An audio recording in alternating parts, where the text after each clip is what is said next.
Hello, and welcome to English Listening Studio, the podcast for learners who want to understand English more easily and speak with more confidence.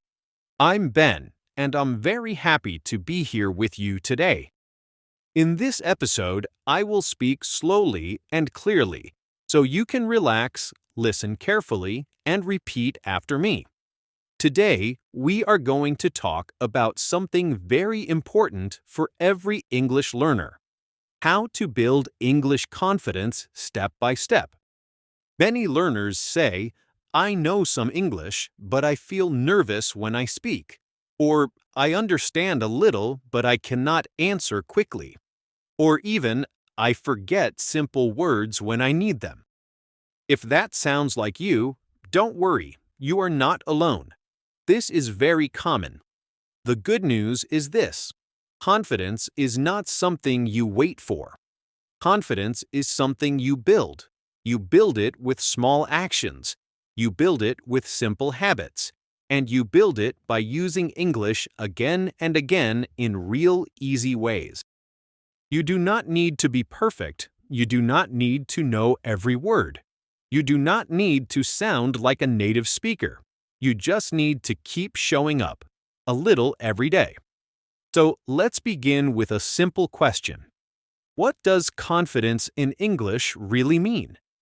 Some people think confidence means speaking fast. Some people think it means using difficult grammar. Some people think it means never making mistakes. But real confidence is something different. Real confidence means you are not afraid to try. You can say something even if it is simple. You can continue even if you make a small mistake. You can trust yourself enough to keep going. That is real progress. Now, before I give you my tips, let's do a short speaking exercise together. This is a shadowing moment. I will say one sentence, then you repeat after me. Ready? I can improve my English every day. Now you repeat. I do not need to be perfect. Now you repeat. Small practice gives me big results. Now you repeat. Very good. That is already useful practice. When you repeat like this, your ears and your mouth learn together. You are not only listening, you are training your speaking at the same time. This is why shadowing is so helpful. You listen carefully. You copy the sentence. You match the rhythm. You try to sound natural. It does not matter if it feels slow at first. That is normal. Step by step, your speaking becomes easier, your pronunciation becomes clearer, and your confidence grows. Now let's move to the main part of today's episode. I want to share 5 simple ways to build English confidence in daily life. These ideas are easy. They do not need special tools, and they work even if you are very busy. Tip number 1. Speak English in very small pieces. A lot of learners make one big mistake. They think, if I want to practice speaking, I need to speak for 10 minutes, or I need a full conversation, or I need another person. But that is not true. You can practice speaking in very small pieces, one sentence, then another sentence, then maybe one short answer. For example, I'm tired today. I need some water. The weather is nice. I have a lot to do. I want to rest tonight. This is a good start. My English is working. I am communicating. These are very short sentences, but they are real and they help you use English immediately. This is important because confidence starts with success. If the practice is too difficult, you stop. If the practice is simple, you continue. So start small. Do not say, "Today I will speak English for 1 hour." Say, "Today I will say 5 simple sentences in English." That is easier. That is realistic, and that builds confidence much faster. Tip number 2, repeat useful sentences, not random words. Many learners spend a lot of time learning single vocabulary words. And vocabulary is important, yes. But if you only study single words, you may still feel lost when you want to speak. Why? Because in real life, we do not usually speak one word at a time. We speak in chunks. We speak in small sentence patterns. So instead of learning only the word hungry, learn I'm hungry. I'm really hungry. I'm not very hungry right now. Instead of learning only the word busy, learn I'm busy today. I've been really busy this week. Sorry, I'm a bit busy at the moment. Or instead of learning the word difficult, learn the phrases, this is a bit difficult for me. Can you explain the difficult part again? I found that lesson very difficult. These are real tools for communication. Can you see the difference? A sentence gives you structure. A sentence gives you context. A sentence is ready to use. This makes speaking easier and faster. Let's practice a few together. I'm a little nervous, but I can do it. Repeat. I don't know the perfect word, but I can still speak. Repeat. I'm getting better every day. Repeat. Excellent. When you repeat useful sentence patterns like this, your brain starts to remember them naturally. Then, in a real conversation, the sentence comes to you more quickly. That feeling helps your confidence a lot. Tip number 3, practice out loud, even when you are alone. This is one of the best things you can do. A lot of learners read English silently. They watch videos silently. They study grammar silently. But when it is time to speak, their mouth feels slow. Their voice feels weak. Their confidence disappears. Why? Because speaking is physical. Your mouth needs practice. Your tongue needs practice. Your voice needs practice. So speak out loud. You can read a short text aloud. You can repeat after a podcast. You can answer simple questions aloud. You can describe what you see around you. For example, look around your room and say, there is a chair next to the table. My phone is on the desk. The window is open. I have a glass of water. My bag is on the floor. When you do this, you are not just practicing English, you are making it part of your daily life, connecting it to the world around you. This simple habit makes the language feel more real and useful. When you speak to yourself in English, you are giving your brain and your mouth a low-pressure workout. It is like warming up before exercising. It makes the real thing feel much easier. When you speak out loud, you are building muscle memory. Your mouth and brain learn to work together more smoothly. This makes speaking feel more natural and less like a difficult test. This kind of practice is simple but very powerful. You are building a speaking habit, and habits make you stronger. When you practice out loud every day, English starts to feel more normal in your mouth. It stops feeling like a school subject and starts feeling like communication. That is when confidence begins to grow. Tip number 4. Stop trying to sound perfect. This tip is very important.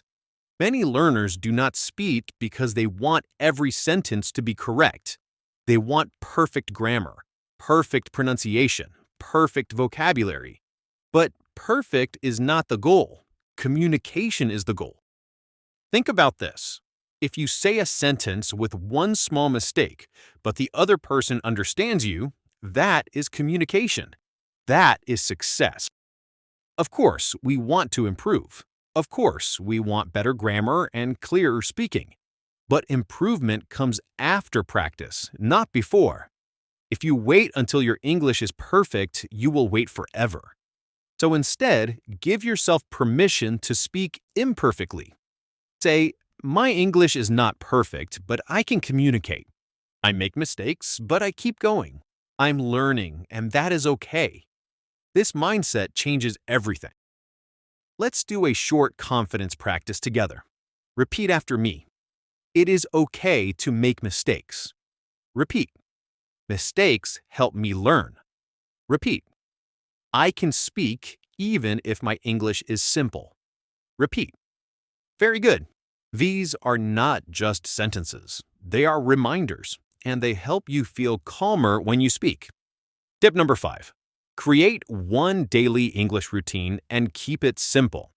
Confidence grows when practice becomes normal.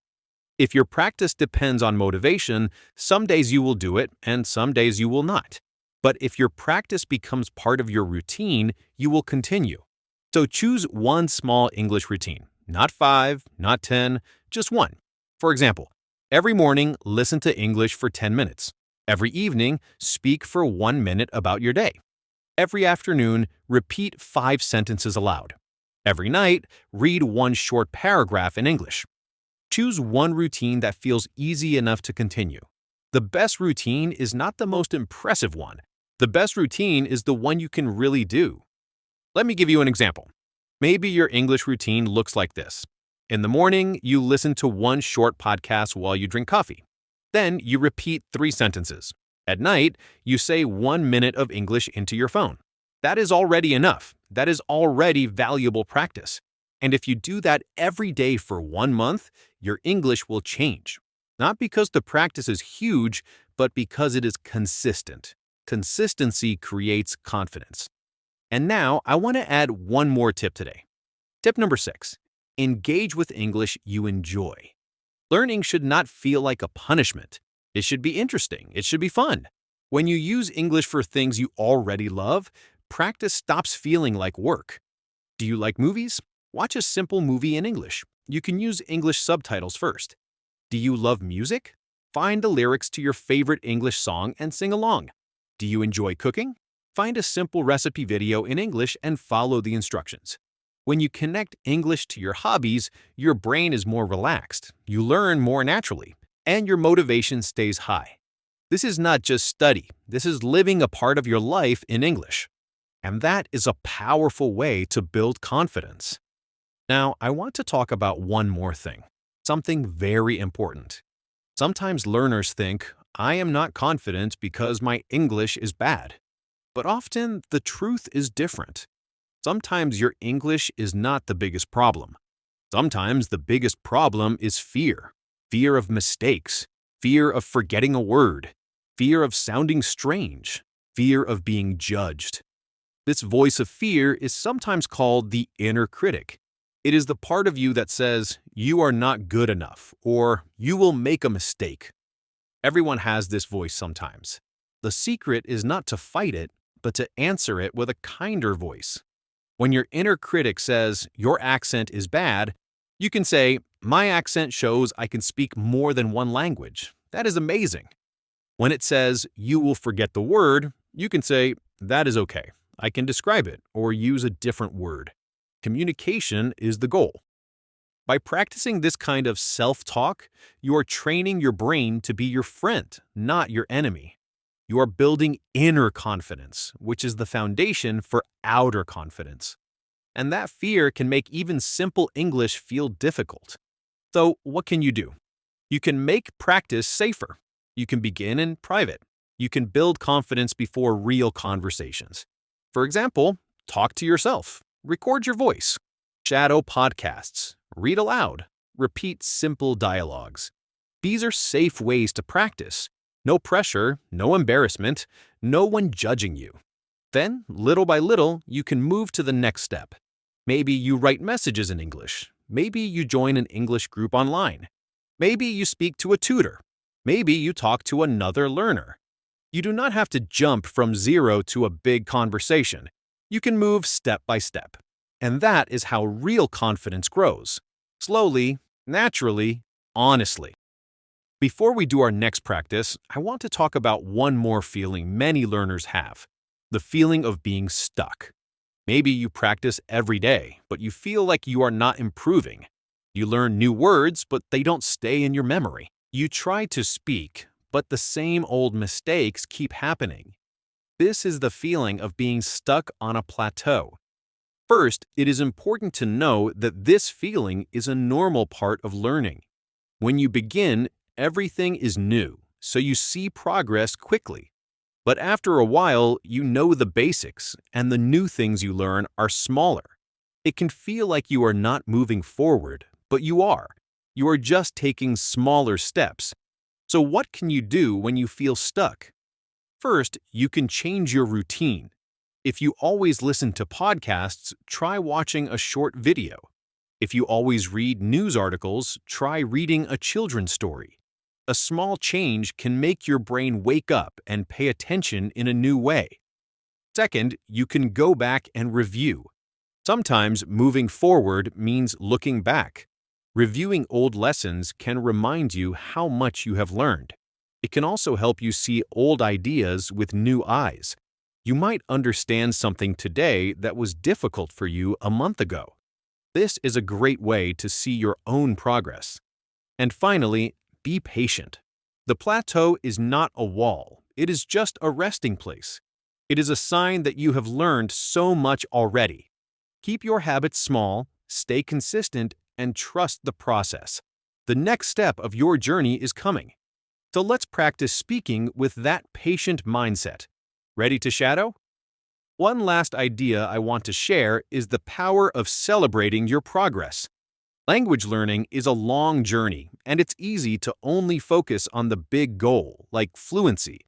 But real lasting motivation comes from recognizing the small steps you take along the way. Did you finish a chapter of a book in English? Take a moment to feel proud. Did you have a 5-minute conversation? That is a victory. Did you understand a joke in a movie for the first time? Celebrate it. These moments are proof that you are moving forward. By celebrating these small moments, you are telling your brain, "This is working. I am making progress." This positive feeling gives you energy to continue, even when it feels difficult. It turns your learning journey from a long, hard road into a path filled with small, happy discoveries. Now let's do another short shadowing practice together. I will say the sentence, then you repeat after me. I can speak English one step at a time. Repeat. I do not need to rush. Repeat. I learn more every time I practice. Repeat. My confidence grows when I keep going. Repeat. Excellent work. Let's practice that positive mindset with one final shadowing exercise. Remember, I will say the sentence, and then you repeat. Ready? My voice is valuable, even in English. Repeat. I choose progress over perfection. Repeat. I am proud of my journey. Repeat. Fantastic. These are powerful ideas to hold in your mind.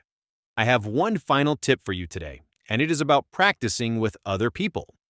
Tip number 7. Find the safe space to practice with others. While practicing alone is important, there comes a time when speaking with others can help you grow in new ways. This can be scary, so it's important to find the supportive environment.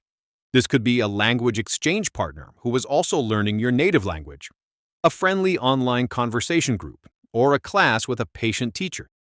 Now, before we finish, let me give you a simple daily confidence plan. If you want, you can follow this plan for the next 7 days. Step 1. Listen to English for 10 minutes. Step 2. Repeat 5 sentences out loud. Step 3.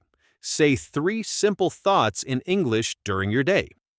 Step 4. At night, speak for 1 minute about your day. That's all. Simple, clear, possible. You do not need to do everything perfectly. You just need to do something. And if you miss one day, that is okay too. Just begin again the next day. Remember, confidence does not come from waiting. It comes from doing. It comes from using your voice. It comes from hearing yourself speak. It comes from noticing, yes, this is getting easier. Yes, I understand more. Yes, I can say more than before. These small wins matter. Please do not ignore them. If today you speak 1 sentence more than yesterday, that is progress. If today you feel a little less nervous, that is progress. If today you understand this podcast better than last month, that is progress, and progress builds confidence. So be patient with yourself. Be kind to yourself. Keep practicing. Keep listening. Keep repeating. Your English does not need to be perfect to be powerful, and you do not need to become a different person. You just need to keep growing, one small step at a time. Thank you for spending this time with me today. I hope this episode helped you feel calmer, stronger, and more motivated in your English journey. Keep listening, keep shadowing, keep speaking, and most of all, keep trusting that you can do this. See you next time on English Listening Studio.